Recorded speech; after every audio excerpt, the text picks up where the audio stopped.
hi guys. Tonight, I thought it was high time that you meet the dad. Johnny, open up. Hi. What are you doing in there?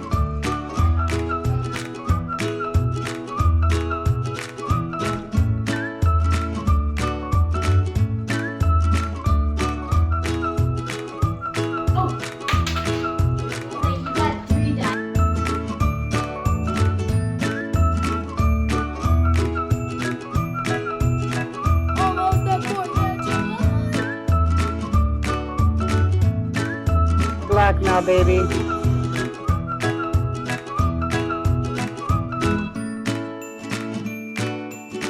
These guys are saying their rope is heavy.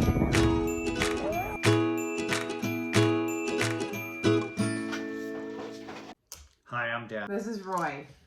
And obviously I couldn't do any of this without him. Tonight we thought we would do a video together, and we thought we would tell you a little bit about how we got into fostering and why we got into fostering. And why we have so many kids. Yeah, Oh my and goodness. kind of just barely touching the surface on our foster care journey. A little over 5 years ago, we decided it was time to start doing the foster parenting thing. So we took the classes, and we ended up getting our first placement of Tina and Junior. Yeah, and David and Isaac came to us about 6 months after Junior and Tina did, maybe 6.5 months. Just about a year after Zach was born, the biological mother had another child, Jonathan, and he came to live with us immediately. I believe Jonathan put us to 12, and we were like so excited because I was like, nobody thought we could do it. So back in college, when we were engaged and people would ask us, how many kids are you going to have, to try to embarrass us, because what are you going to do with an engaged couple but try to embarrass them, right? Right. We would say 12. and I would say 12 actually, and then people would say, what, does Beth know? And so I said, well, you should ask her. And so they would, and she would confirm that we were insane. And mostly with shock value, we were going for. We were trying to embarrass them back, which sometimes we did. So we had him for a year. During that year, we did take in 2 more placements. That's true. That's true. And actually, I got to tell a funny story about the day after Jonathan was born. All right. It's just a quick funny. But so Jonathan was born. He was born on the same day our oldest daughter came home from her mission for our church. And then the very next day, Alice, she got her tonsils taken out. And Christina, she actually had strep throat. It was just a hectic, crazy time. And I was trying to take care of sick kids and try to figure out how I was going to go to the hospital and see this baby every single day. And I got a call from DCFS. Hey, kid, I know you're just getting a new baby and everything, but do you think you can take these 2 other new babies, both boys? And one of them is about 6 weeks old, and one of them is not quite 2. I was like, and the caseworker on the other line said, well, you're just the first person I thought of. And I kind of said, oh, good. Could you think of someone else real quick? He says, oh, sure. I'll try to find someone else. And we got off the phone and I called Roy and said, I feel terrible. I just told the caseworker no. And I told him what happened, and he cleared his throat and said, do you remember what you said? I don't remember precisely what I said. He said, call her back and say yes. Yeah. I'm like, really? Are you sure? And he's like, yes, I'm sure. So I called her back. But luckily she said, oh, we just got off the phone with someone else who said yes. So, whoo. During this time, we had another placement where they knew where the babies were going to go. They were 2 really little kids, but they needed a home for them to be for just like a week.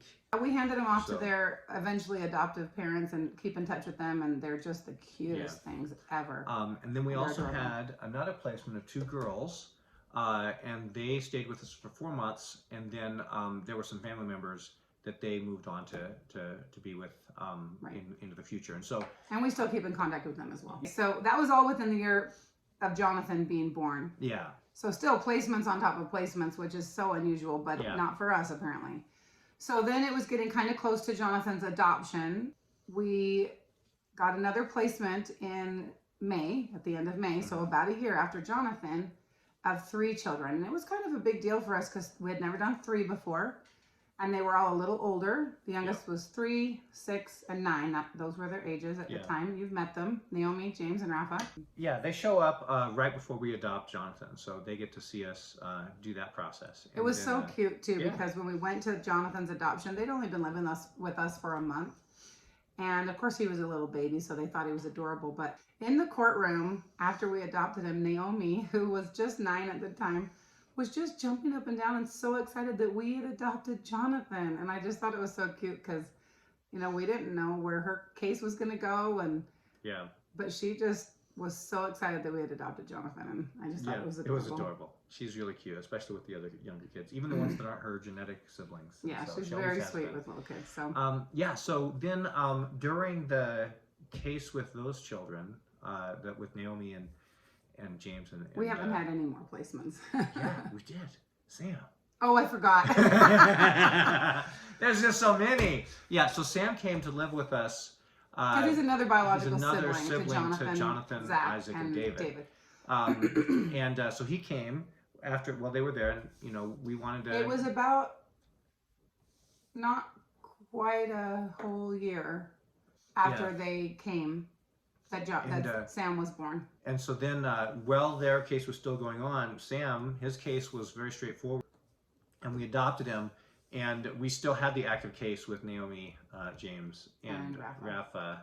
And that was a little bit difficult. I think you talked about that, though, in the other video, so... Yeah, so if you want to hear a little more about that, go to the other video. So anyway, not wanting to pack too much stuff in here, but... But like we said, so we added 9 children in less than 4 years to our family. Eventually adopting all of them in less than 5 years. We had an adoption every single year, 5 years in a row, which is pretty unusual, I hear. It's one of those things where, so there are people, and especially when we first became foster parents and were taking the classes, some of my coworkers and some of my family members were asking me questions like as if I had really thought this through, you know, and of course the answer to that was yes. And the classes that DACFS gave us, I mean, there's kind of an attrition rate to people that start the classes to the people who finish the classes, not because the classes are hard and they're testing you and like making you do push-ups or anything.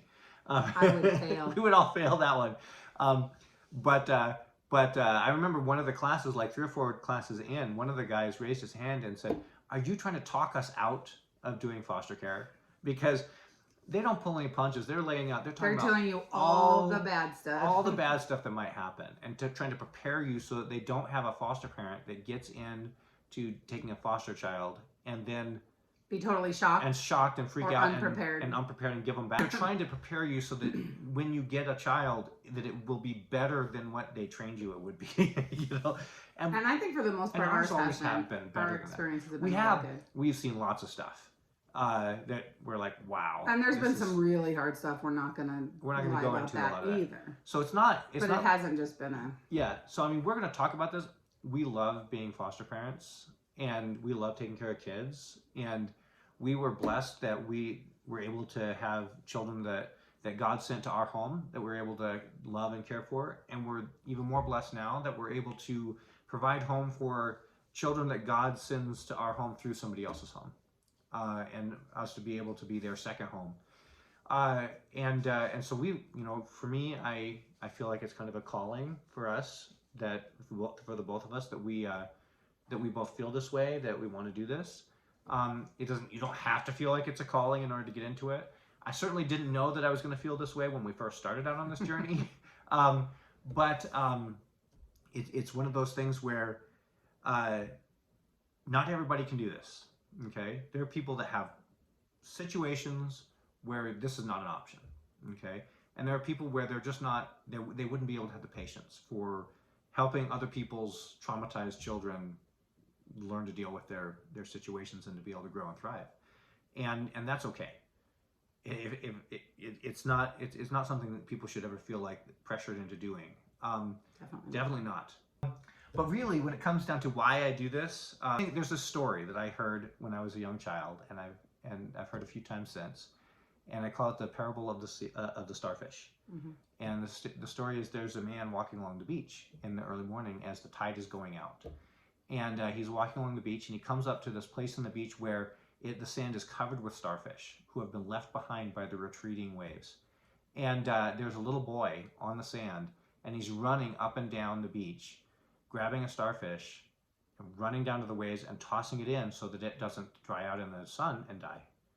And the man watches the boy do this, and there's just so many starfish, and there's just one little boy. And he goes over to the boy and he's a kid, you're not making a difference.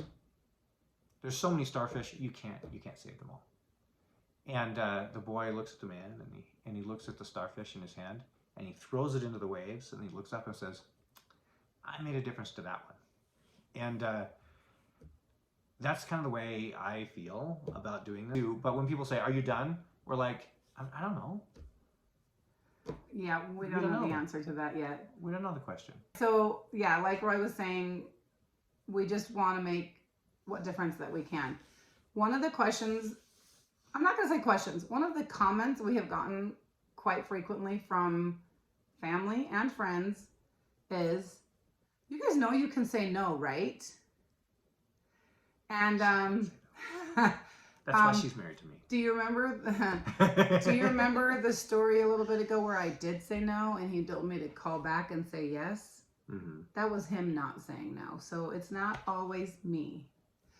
But the thing is that yes, we know we can say no. Clearly, I said no once.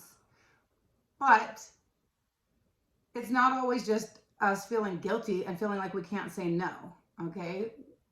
Specifically with Naomi, James, and Rafa, there's a whole nother vlog that we'll get into another time that brought them to our home. And it wasn't just a phone call from DCFS and us saying yes and having them show up the next day. That was not an easy decision to make. Actually, it was hard. It was hard. But eventually we knew that it was meant to be. And so we'll tell you all about that in another vlog, but people don't know it because we don't go around, broadcasting it and all the things that went into it. We just all of a sudden one day show up with 3 new kids and people just assume that we don't know how to say no. And it's not about that. All of the or at least a couple of the placements we had by this point, they had come to us because of drug use in the home of the original family. And we were asking about that. We're like saying, well, why are people in care? Because all of ours have been drugs. And they kind of nodded and they said, look, if we didn't have a drug problem, if we didn't have an epidemic of drug abuse and its damage to the homes where children are, we wouldn't have foster care problems. Just a little disclaimer here. I mean, I have seen other placements with other families that drugs are not part of it. So there is a need for foster care even without drugs. We're not saying it's the only thing. But it is such a huge, huge, huge part of it that all of the children that we have brought into our home were affected by drug use. Some of it, most of them, it was the majority of the reason that they were removed. Breaking the cycle is what we're trying to do.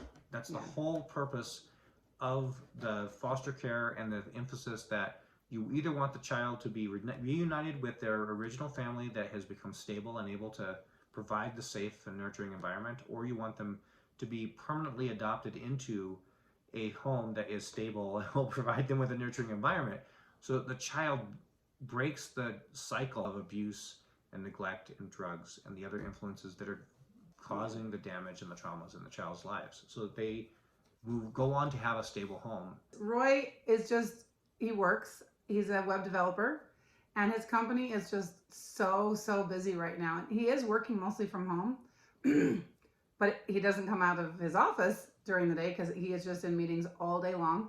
So that's why he hasn't been in many or any of our videos before now, but he will be popping in and out. I will return. Yeah, no, I'll be back, but obviously... most of them are going to be the kids and I, because the roles... He's very, very busy. The roles we have in our family don't allow me to be as involved as often. In the day-to-day. In the day-to-day. Yeah. But what did you think of my laundry hack? I'm just curious. I think you were brilliant, and you're saving us so much money. He knows the right answer. All right, till next time, guys. Thanks for watching our video. Don't forget to subscribe. Give it a big thumbs up. Remember to watch all our other videos.